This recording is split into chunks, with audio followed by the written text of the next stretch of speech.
Hello. Welcome back to my channel. I am Monet and you are watching Life is Monet. Today we're going to be choosing my February TBR using my TBR prompt jar.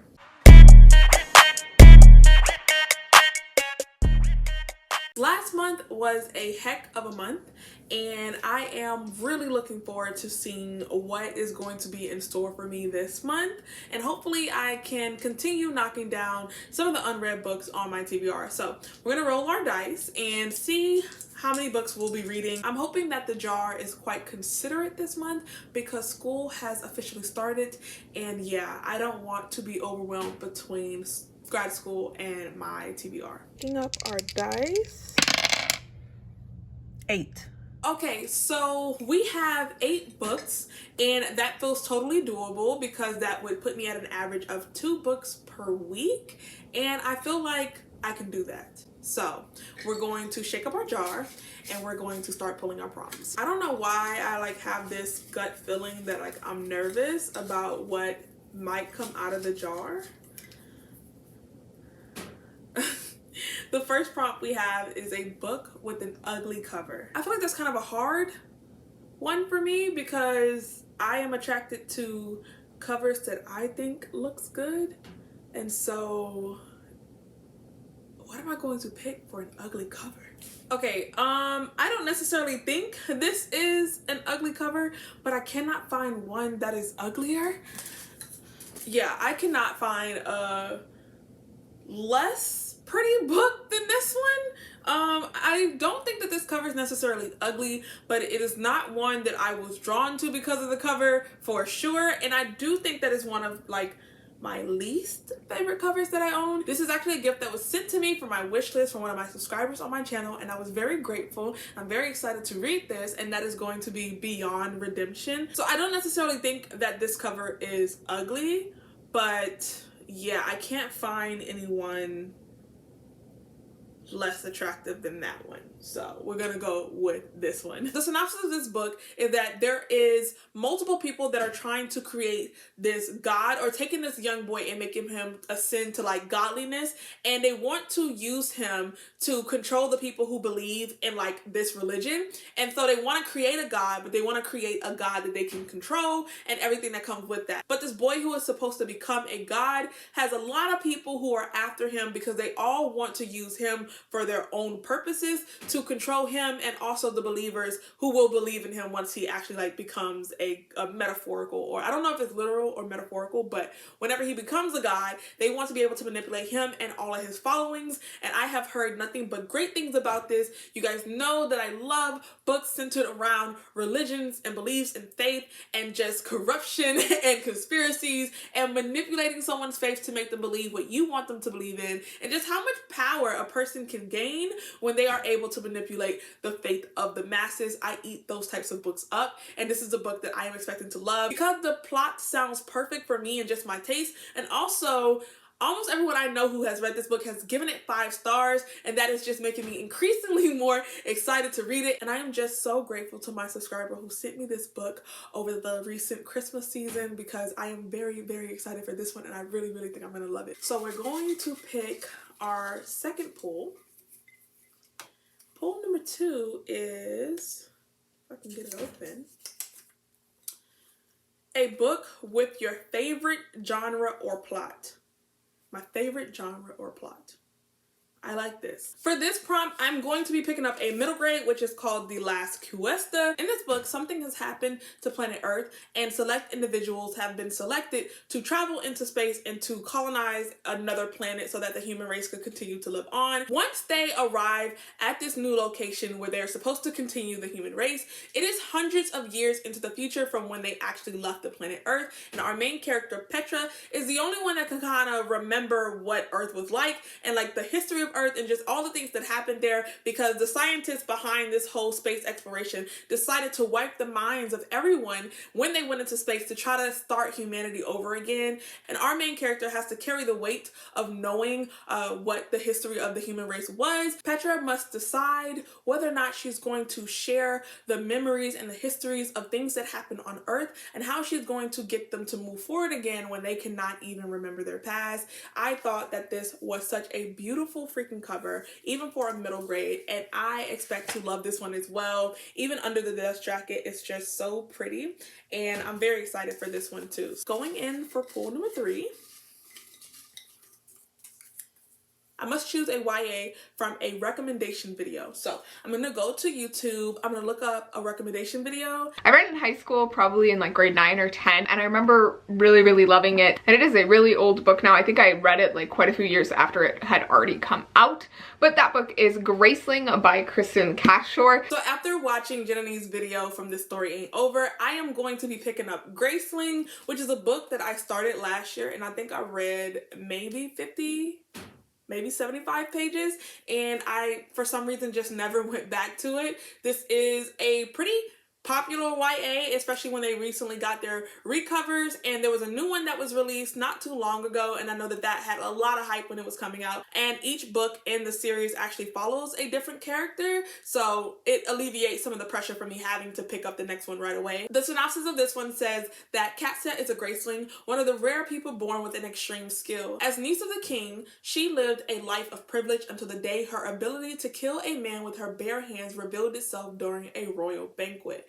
Now she acts as her uncle's enforcer, traveling the kingdom and threatening those who dare oppose him.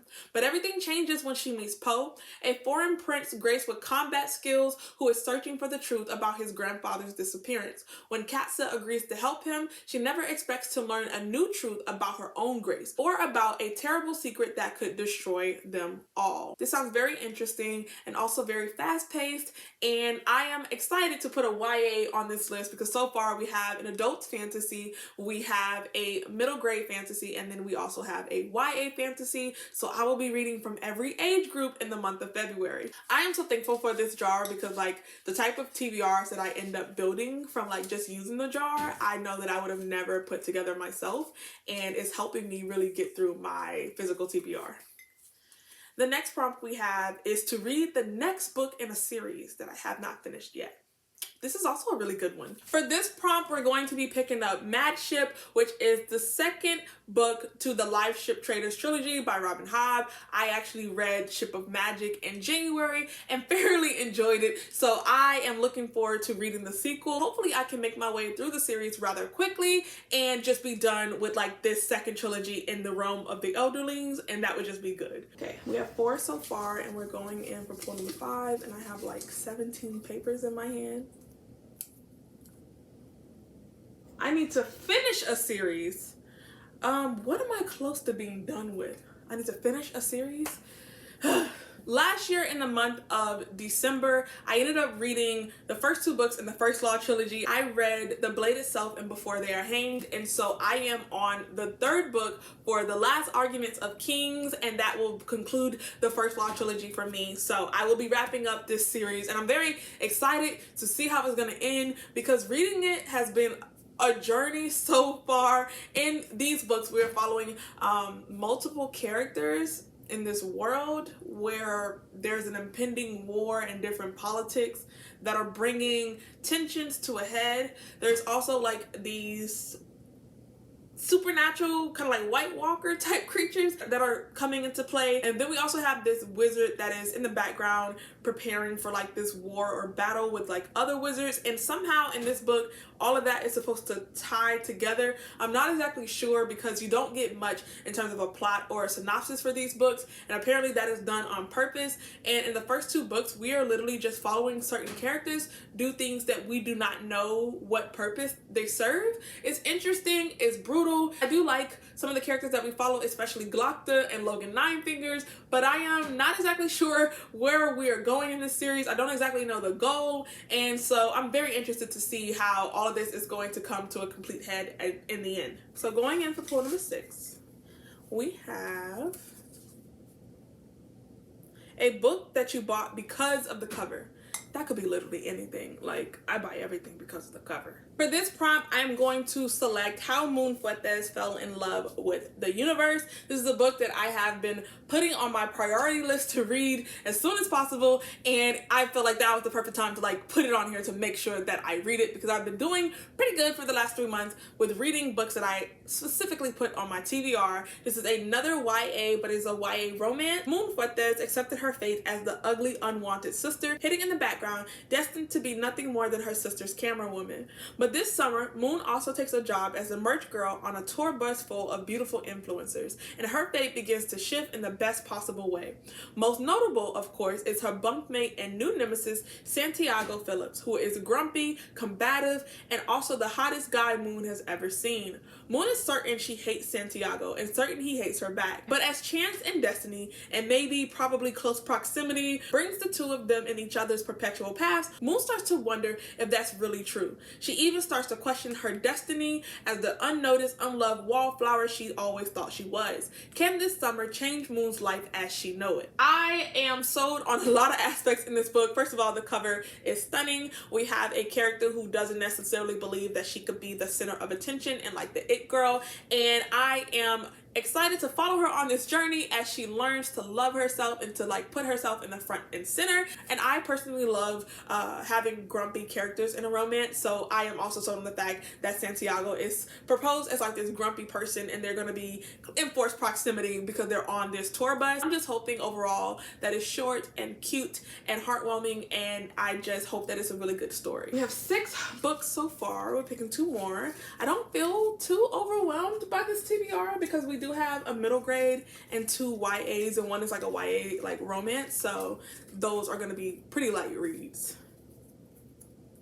For this prompt, I have to select a graphic novel or a manga. For this prompt, I'm going to be picking up volume 2 of Heartstopper. I read volume 1 last year in maybe like August or September, and for some reason I just have not made it to reading volume 2, and it just follows them through different situations in terms of their relationship as well as just being queer in high school. One plays sports and the other one just kind of likes to stay in the background. He's not really popular, he doesn't draw attention to himself, and I know that it's getting ready to be adapted by Netflix, so this is the perfect time for me to start making my way through more of the volumes. We have 7 so far, and this is going to be our last pull. My hand got stuck. This is a book you don't know the synopsis for. That could be anything on my shelf.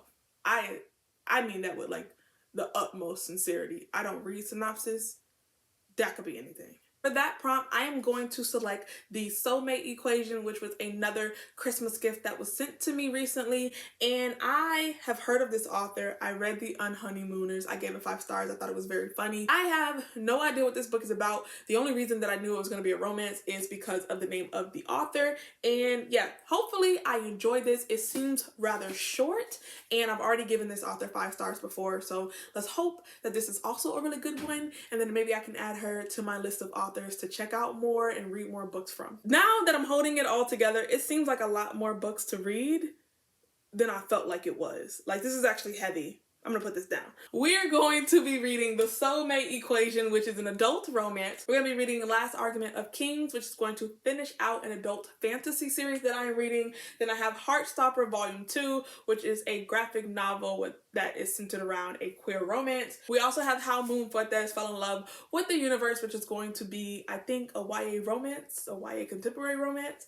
Then we have The Last Cueta, which is a middle grade fantasy. We have Graceling, which is a YA fantasy. We have Beyond Redemption, which is an adult fantasy, and The Mad Ship, which is the sequel to Ship of Magic, which is also an adult fantasy. For some reason, with all the books stacked together like that, they just seem like a lot of books. If you have made it to the end of this video, leave me a yellow heart, and I will see you guys in my next video.